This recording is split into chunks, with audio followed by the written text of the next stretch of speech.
He wasn't just anyone. He was their best. No name, no past, a ghost trained to erase ghosts. And they sent him for you. But something happened out there. Something no file, no satellite, no analyst can explain. He never checked in, never made contact, just vanished. And now, they're not asking what you did. They're asking what you are. Because the agent they trusted to end you might have unleashed something they can't contain. It didn't start with sirens or alarms. It started with a whisper in a boardroom where no one made eye contact. A decision was made, quietly, efficiently. You had made too many people uncomfortable simply by existing, and so they sent him. Not a man, a myth in flesh, the kind of operative that only gets activated when nothing else works. You weren't supposed to know, but let's be honest. Something in you already did, and maybe that's what messed them up from the start.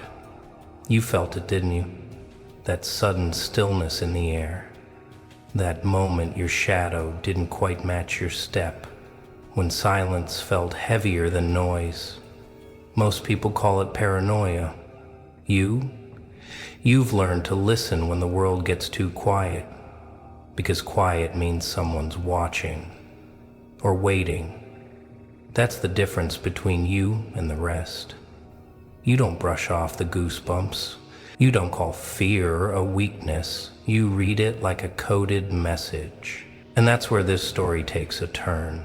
Because while they were tracking your patterns, you were tracking theirs. Not with gadgets or satellites, with instinct. With something old and unspeakable inside you, the same part of you that's been betrayed too many times to ever be fully at ease.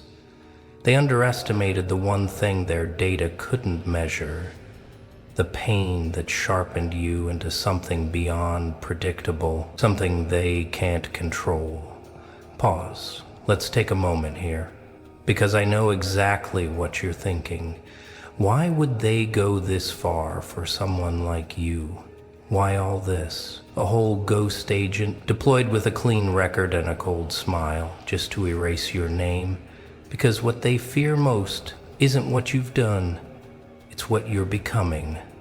Quiet people with loud minds terrify empires built on silence. Let that sink in. They saw the way you moved when you thought no one was watching. The way you endured what should have broken you. The way you didn't just survive, you evolved. And that scared them. It wasn't just about your actions, it was about your trajectory.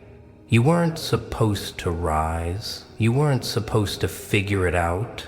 And yet here you are, still breathing, still dangerous, still not playing by their rules. And now the story shifts. Because this isn't about their agent anymore. It's about the moment he realized this wasn't a hunt. It was a test.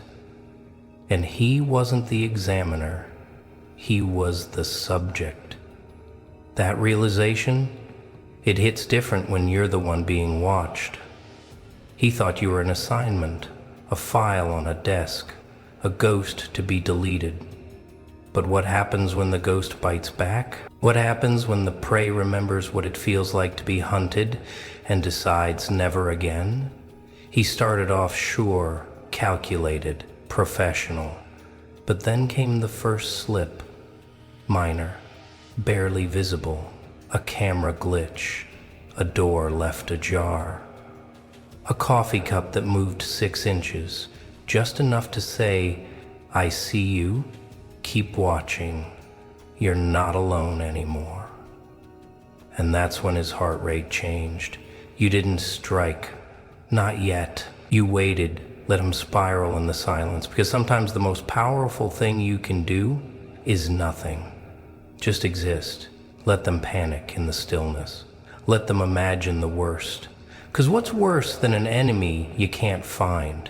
An enemy who never needed to be found. He never made it back. That's the headline, right? But it's not the story. The real story is the silence that followed, the whispers that grew louder than screams. And you walked away without a sound, still here, still rising, still not finished. Funny how everyone loves a survival story until they realize what survival actually costs. They like the polished version, the highlight reel, but they never see what came before the glow up, before the rise. They don't know what it's like to lose your voice in a room full of noise, or to be so overlooked that even your shadow tries to detach itself from you. That's where you came from, didn't you? Not from privilege, not from permission, but from pressure. You weren't born bulletproof. You were broken first, humiliated, abandoned, shoved so far down that even gravity lost track of you. And let's be honest, there were nights you almost folded. Almost. But something in you refused. Some glitch in your design that said, nope, not like this. That wasn't strength. It was defiance wearing duct tape and bleeding knuckles. You ever notice how pain teaches in ways comfort never could? While they were reading self-help books, you were reading people. While they went to networking brunches, you were learning how to spot betrayal in someone's blink. You didn't get smarter, you got sharper. You didn't heal, you hardened. And that's what they never saw coming. They thought the years of silence had buried you.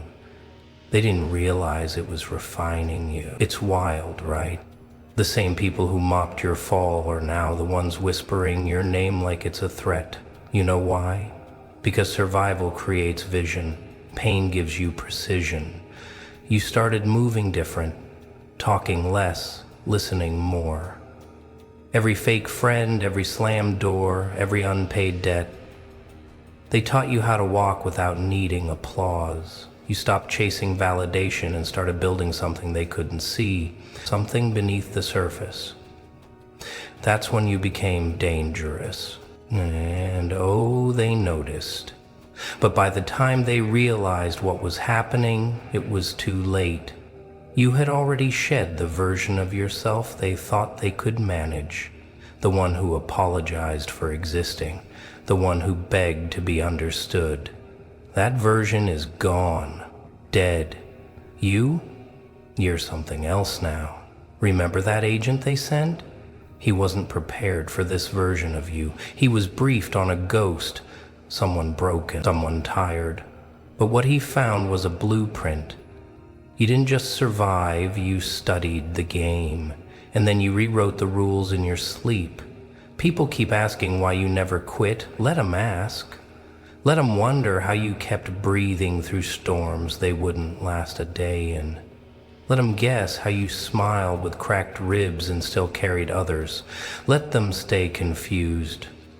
Because what forged you isn't something they can replicate in a workshop or slap on a motivational quote.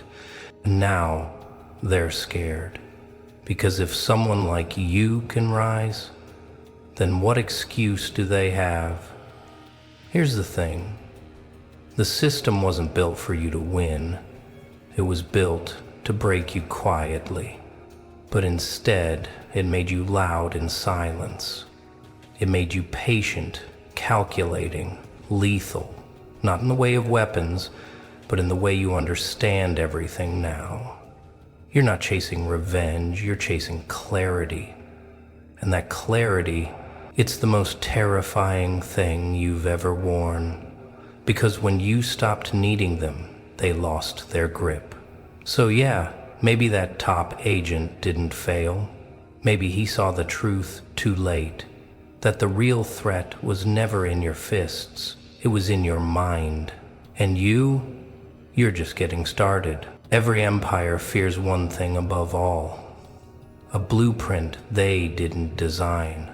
Something or someone they can't predict, track, or replicate.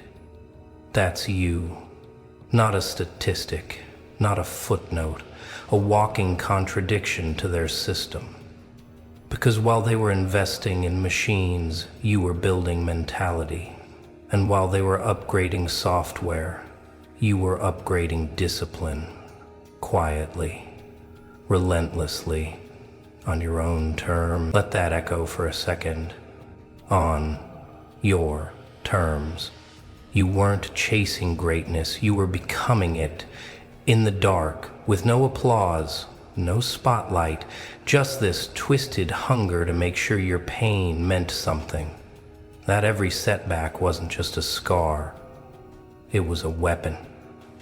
They thought they were watching from above, but the truth, they missed the whole damn blueprint being written beneath them. And here's where it gets even better. They assumed your silence meant confusion. Nah, it meant calculation. They assumed your patience meant hesitation. Nope, it meant preparation. You weren't moving slow. You were building momentum. And when you finally did move, it wasn't to be seen, it was to be felt. That's why they panicked. Because you didn't crash into the room screaming. You slipped through it like a glitch in their perfect little code. That agent they sent, he was trained for everything except this. He expected a predictable pattern. But you don't follow patterns. You break them. He expected resistance.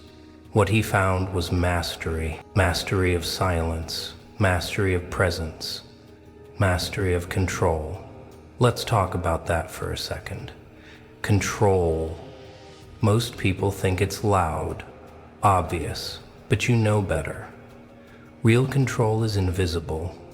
It's the choice to not respond, the discipline to walk away without explaining, the power to look someone in the eye and say absolutely nothing, because you don't owe them a reaction.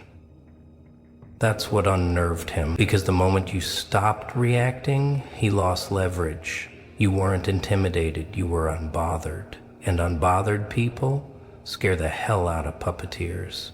They can't pull strings when the strings are cut, so they start scrambling. And this agent, this top-shelf, highly trained ghost, they say he started to crack. You want to know the moment he knew he was in trouble? It wasn't when you disappeared from his radar. It was when you showed up in his blind spot. Not physically, but psychologically. When he realized he wasn't observing you anymore, you were observing him. Watching his patterns, tracking his tics, timing your silence like a chess master with nothing left to prove. That's when fear got personal. He started second-guessing, double-checking, slipping, because nothing messes with a man more than knowing he's being studied by someone who says nothing, does nothing, just exists with intent. You flipped the game without raising your voice, without leaving fingerprints. You didn't fight him, you reprogrammed him, and now they don't see you as a mistake. They see you as a warning. Here's the real twist. They thought they had time to fix it, time to cover it up. But the truth is, the moment they dispatched him, the clock started ticking for them. Because when you awaken the kind of energy that never wanted to be noticed in the first place, you better pray it stays silent. But you didn't stay silent, did you? You just got strategic. The blueprint they feared wasn't written in ink, it was written in scars, in silence. In every moment you kept going when logic said quit. And now the one person they trusted to shut you down is out of the picture. Let me guess. You're still just getting warmed up. They always say the one who strikes first holds the upper hand, but what they never tell you is how quickly power shifts when fear creeps into the bones of the hunter. At first it was subtle, almost invisible. The agent's breath started changing just a fraction too shallow. His gaze held a flicker of hesitation, not enough for amateurs to notice, but you felt it like thunder in a silent room. Curious how fast confidence crumbles when control starts slipping. See, he came in with that classic swagger, textbook composure, cold precision, every move calculated. But what they didn't calculate was you. Not the you they read about in the file, the real you, the version that doesn't flinch anymore. The version that learned to smile through hell and walk barefoot across broken plans like it was nothing. That energy, it's a weapon, and you didn't even have to draw it. He started misreading the terrain, lost track of patterns, made rookie errors, not because he wasn't trained, but because his instincts couldn't process you. You weren't playing to win. You were playing to end the game. And here's where it gets cinematic. He followed you into a place he thought was familiar. But the moment he stepped in, it was like walking into someone else's memory. Yours. Every creak in the floorboard was a whisper from your past. Every shadow, a chapter. He wasn't tracking you anymore. He was walking inside your narrative. And deep down, some part of him knew he didn't belong there. That's when he made his second mistake. He rushed, not out of strategy, out of pressure. The stillness got to him. The waiting. The way nothing made a sound, but everything felt loud. And when silence screams, only two kinds of people survive. Those who listen and those who leave. He didn't leave. You let him wander further. Not to corner him, but to let him corner himself. Because that's what fear does. It collapses logic. It creates echoes in your own head that sound like footsteps behind you. He began seeing things, not hallucinations, reminders. Your patience started to haunt him. You ever seen a trained operative check a locked door 4 times in under 10 seconds? It's not protocol. It's paranoia dressed as routine. And this is where I laughed, quietly, because watching someone who was taught to dismantle others start dismantling himself, that's poetic justice wrapped in irony. They taught him to hunt with precision. You taught yourself to survive with chaos. Guess which one adapts faster? Oh, and by the way, while he was busy double-checking his blind spots, you weren't hiding. You were learning, studying the way his hands twitched near his sidearm, the way his left eye narrowed when he lied to himself. Every fear he tried to bury, you saw.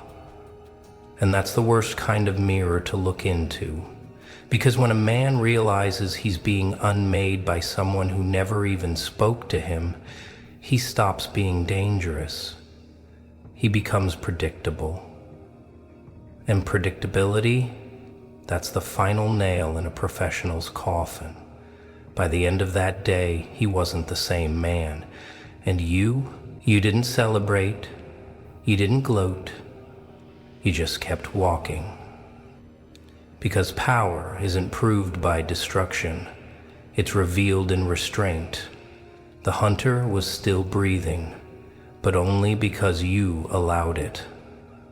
That's the kind of control you built. That's what scares them. Not your strength, your silence. Nothing explodes quite like a man unraveling in silence. No alarms, no screams, just the eerie calm when someone realizes they're not in control anymore. That's where he was, standing in the middle of static, still moving forward, still pretending to lead, but inside, fractured, glitching. That top agent they trusted so blindly, he wasn't just off the grid, he was off his axis. You didn't have to lift a finger. That's the art, the masterpiece. Real power never introduces itself, it just changes the temperature in the room. And that's exactly what you did. Every time he thought he was getting closer, something small would shift. A door unlocked when he swore he secured it, a street light flickering at the exact moment he passed under, his reflection blinking a half-second off. Nothing huge, nothing loud, but just enough to make him doubt his own reality. And you knew it, oh, you knew it. See, that's what they don't train for. They don't teach agents how to survive when they become the target of subtle chaos.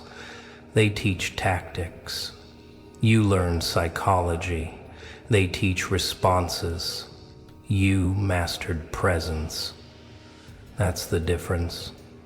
You don't need explosions when you can rearrange a man's mind without ever touching him. Let's rewind for a second. He got the assignment with a smirk, sat across from the brass with that classic confidence, nodding like this was just another job. But now, he's the guy looking over his shoulder in empty elevators. Now, he's the one waking up at 2:14 a.m. every night with his heart pounding and no idea why. He left behind clues, not because you were tracking him, but because he needed to be seen.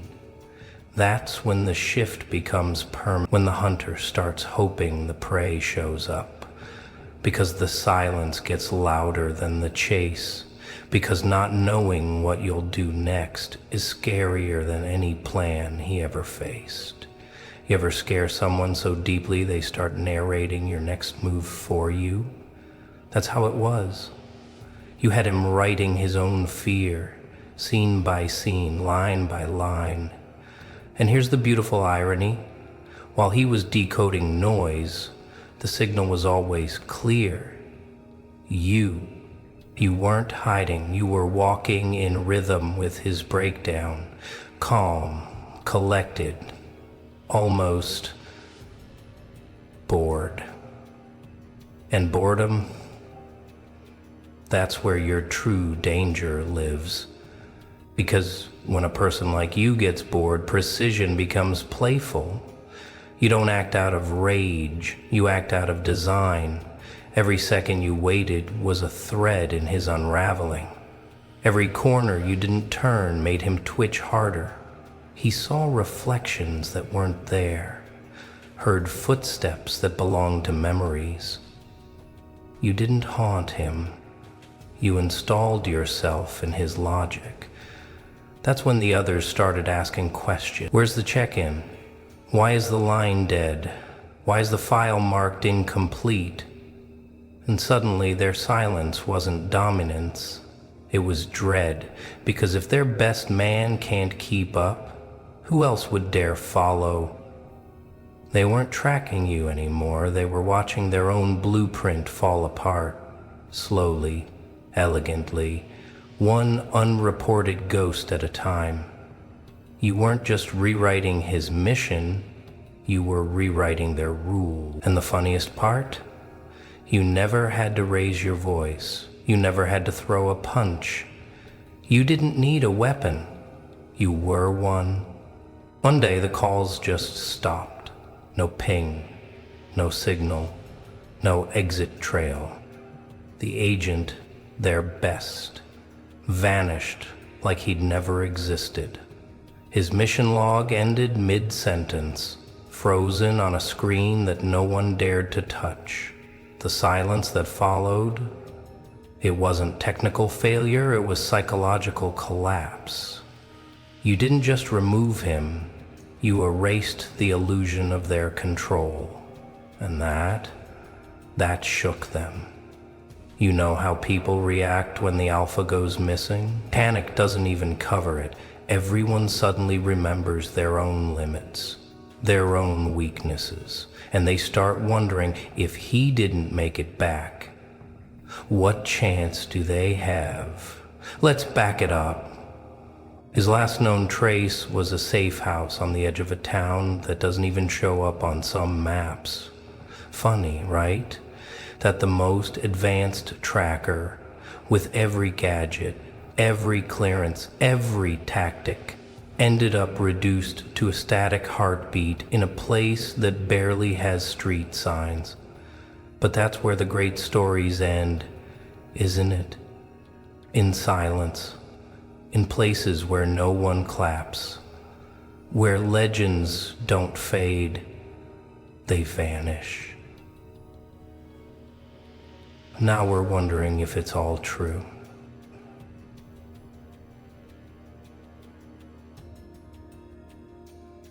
In places where no one claps, where legends don't fade, they vanish. That house, it wasn't a battleground, it was a mirror. He stepped inside thinking it was neutral ground, but you'd already been there, left traces. Not obvious ones, subtle things, a picture frame off balance, a single spoon turned the wrong way, a book open to a page that hit too close, just enough to say, I know you're here. I've been waiting. Not with rage, with precision. You didn't ambush him. You invited him to undo himself. They say when the strong fall, they do it quietly. No grand monologue, just a look, a breath, a blink too long. Maybe he sat on that old wooden chair and thought, what if I'm the target now? Maybe he stared at the wall long enough to wonder if the wall was staring back. Maybe he finally understood that you weren't running, you were waiting for this exact moment. You don't have to destroy someone who's already dismantled by their own fear. The irony? They still don't know what happened inside that house. There were no marks, no blood, just his gear neatly placed, like he folded himself into absence. That's what scared them most, not the fact that he disappeared, but how clean it was. No struggle. No noise, just gone.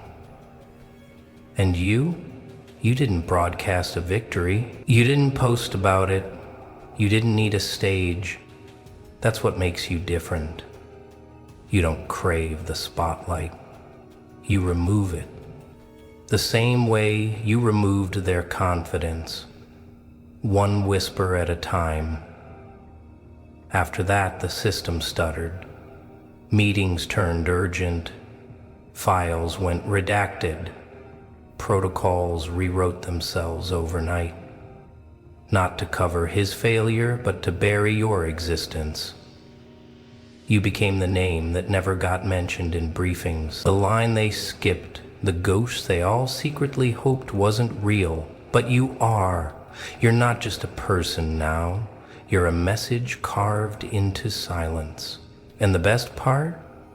You're still out there, still breathing, still watching. At some point, the whispers stopped. No one dared ask where he went, not because they didn't care, because they were scared the answer might come looking for them. And just like that, the entire operation shifted. They stopped searching, stopped tracking. They wiped his name, shut down the servers, closed the file. Because whatever happened out there, it worked too well. You didn't just silence the agent, you shifted the conversation. He was their weapon, their warning, their last resort. And you made that weapon irrelevant. Not by being louder, but by becoming something no system could categorize. You weren't a rebel. You weren't a threat. You were an anomaly. And that scared them more than any bullet ever could. Want to know the irony? Now they're watching their own backs, holding breath during boardroom meetings, scanning faces in crowds, second-guessing every echo in empty hallways. Because if you made their top asset disappear without leaving so much as a scratch, then what else are you capable of? Think about it. You rewrote the rules by not following them. You didn't infiltrate their systems, you made them question them. You didn't fire a shot. You triggered their paranoia. That's real power, not when they fear what you'll do next, but when they fear that you don't need to do anything at all. They've stopped hunting you. Not because they think you're gone, but because they know you're still watching. Let's be real. This wasn't supposed to happen. You weren't supposed to outlive their wrath. Weren't supposed to rise after the fall. And you damn sure weren't supposed to win without playing the game. But you did. Because when everyone else was chasing attention, you chased precision. When they needed validation, you stayed silent. While they built weapons, you became one. Now they can't move without wondering if you're already ahead of them. And here's the wild part. They admire you. They won't admit it, won't say it out loud. But somewhere in the gut of every decision maker, every strategist, every analyst, you've earned respect, not by asking for it, but by demanding it through existence alone. The kind of respect you don't clap for, you stand for. So now they sit behind glass, trading nervous glances, debating whether to send someone else, another shadow, another name. But every time someone even thinks about taking the assignment, they hesitate. Because the last one never came back. They thought they were sending a warning. Turns out, they received one instead. A quiet, brutal, beautiful message. And you know what it said? Not today. There's a theory, one that keeps echoing through the underground channels. Not from officials, not from the brass, from the shadows. From those who felt the ripple when he vanished. It's not that the agent failed, it's that he succeeded in a way nobody expected. He didn't fall, he flipped. He didn't get erased, he surrendered. Not to you, but to the truth you represented. Yeah. Let that one sting for a second. Maybe his real mission wasn't to silence you. Maybe it was to confront what he could have been if he had chosen differently. Maybe in facing you, he saw a version of himself that wasn't manufactured, wasn't programmed, just real, raw, unfiltered. And when you stood there, still, calm, unshaken, he didn't see an enemy. He saw the man he never became. So what if that agent didn't vanish? What if he changed sides? Because sometimes the most dangerous thing you can give a weapon is perspective. He came in with clearance codes, advanced intel, decades of training. But what you had couldn't be taught. You had experience that bled, scars that whispered truth. You had survival etched into your bones like scripture. Written in a language they couldn't decode. You weren't a mission. You were a mirror. And when someone stares into a mirror long enough, eventually, they either shatter or awaken. Now ask yourself this. Why did no one come after him? Why didn't they send a second agent, or a drone, or surveillance? You know why. Because he didn't leave chaos, he left peace. The kind of peace that makes powerful people deeply uncomfortable. He didn't fail them. He fulfilled you. And now the system doesn't know how to handle that. You're not a threat to be eliminated. You're a blueprint, spreading in silence. A virus of clarity, infecting the minds of those who've been conditioned to obey. They trained him to erase shadows. Instead, he became one. Your shadow, your warning, your echo in their halls. And the best part? You didn't need a title. You didn't need a badge or a file number. You needed time. Time to become something too quiet to stop, too sharp to dull, too disciplined to trap. And now, every time a whisper of resistance rises, they think of you, not with hatred, with dread. You were the exception. Now you're the standard. So let them sit in boardrooms debating hypotheticals. Let them scramble their logs, burn their files, rewrite their protocols. It won't matter, because the blueprint is out. The truth already escaped, and once someone like you appears in the system, there's no shutting it down. They didn't lose an agent, they gained a ghost. One that walks between the wires, lives inside their silence, haunts every plan with the possibility that maybe, just maybe, the next one they try to control will be just like you. Still breathing, still watching, still free.